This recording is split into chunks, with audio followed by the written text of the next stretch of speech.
So as Joyce introduced me earlier, I'm Alma Starks. I'm the Assistant Director for Post-Award Management at the university.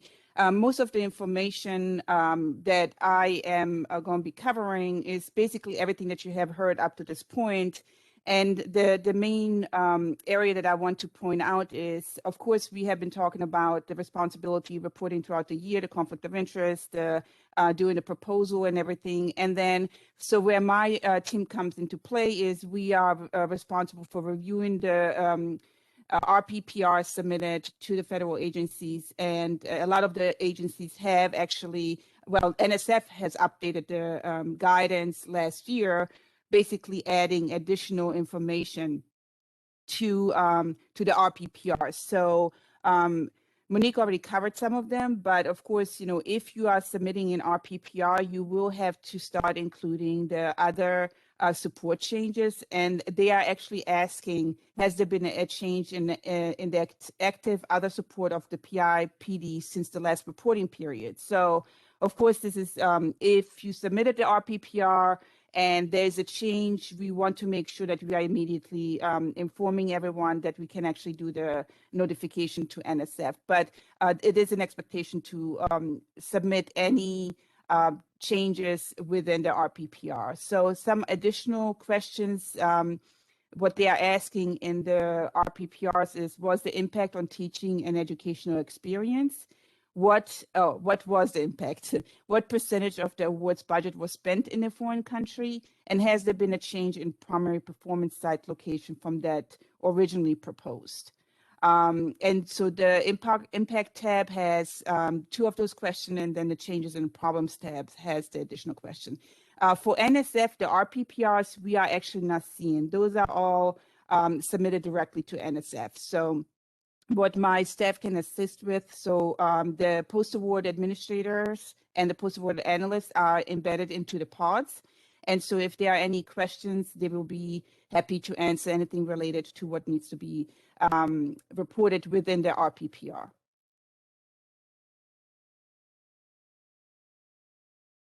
So again, we must make sure that we are including the NSF approved format for current and pending support. When notifying NSF that active or active other support has changed since the award was made or since the most recent progress report. So if we are notifying them, we definitely need to make sure that we are providing the correct form.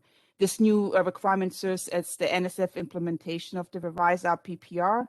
And a uniform format for reporting performance progress on federally funded research projects. Of course, more information can be found on the research.gov website. As we are not, again, the sponsor project administrators on post-award side are not they are not involved in the approval of the NSF progress report. So Hiromi already mentioned that we must disclose this within 30 calendar days of identification of the undisclosed current support or in-kind contribution. So as soon as you are aware that we need to report, please reach out to Hiromi and my office. We will work together to submit the notification to NSF. I am the authorized representative for post-award actions, so most of the prior approvals are coming from me, or they will be coming from Sylvia.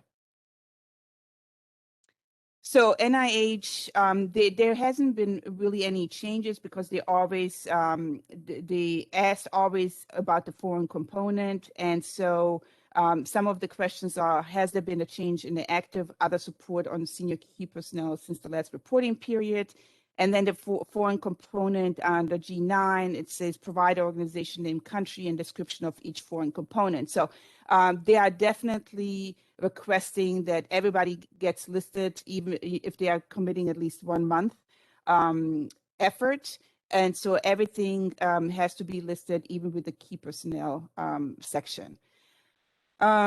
Some of the prior approval requests that would be coming through my office that I've required are key personnel changes. So what we would be looking for is that at the time when there are changes to the key personnel, that the current and pending support is updated and that we have the current information so we can submit it to the sponsors with the prior approval request. If you are at any point adding a subrecipient to a current award, of course, what we want to make sure is that their consultants or their activity is not happening in a different in a foreign country, or that they are not disclosing anything within their documents, because I mean it may have an impact, but we definitely want to be cognizant of that when we are submitting a prior approval request.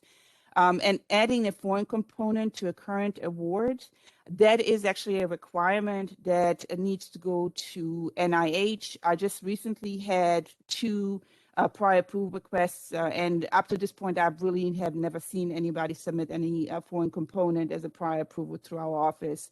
But I've been only approving the prior approvals for the last 2 years. So of course, if we are adding a new foreign component, there will be scope of work changes. So we need to make sure that, we are addressing the scope of work, not just the foreign component addition. And then there may be every budget request as well, if we are adding funding or if we are allocating funding to a foreign component. There's also a change in performance site in a foreign country that requires prior approval. And the addition of the performance site. So we just have to be very clear if we hear anybody saying anything, again, the whole thing is that we are disclosing it, that we are being upfront. What we don't want to do is have an appearance of holding back information that we're not trying to disclose it. So as long as we are all communicating, I believe somebody from the compliance office said, it's better to over-report than under-report in these circumstances, because we don't want to have that impression that we're trying to hide anything. So of course, if we are making any contracts, or if we are purchasing any activity, the procurement office, they are already limiting. They already have implemented changes where actually they are looking for any sponsors or any vendor that we may be given money to. So they are monitoring it on that level. And then, of course, on top of all this, we do have the debarred and suspended individual list that is also being checked against. So this is on top of it. So if you are working with procurement on purchasing services, or if you are purchasing equipment, we need to be really cognizant to make sure that we are not purchasing anything from a foreign country that has been identified as a prohibited transaction. And then, so we just have to remember that that we really should be disclosing it at the proposal stage. So the federal agency gives us an opportunity to disclose it at the proposal. They give us an opportunity to disclose during a progress report period or any other technical reports. And then, of course, there's also this prior approval or the notification that we have to immediately notify them. So the only other 2 things that I can say about post-award management, which is really impacting the whole entire university, is that in extreme cases, failure to disclose all relationships could result in termination of funding for a project and potential ineligibility for future federal funding. And then non-compliance can threaten federal funding for individual projects and the university. So we definitely want to make sure that we are disclosing timely. That concludes my presentation on post-award management aspects to the undue foreign influence. So if you have any question, let me know.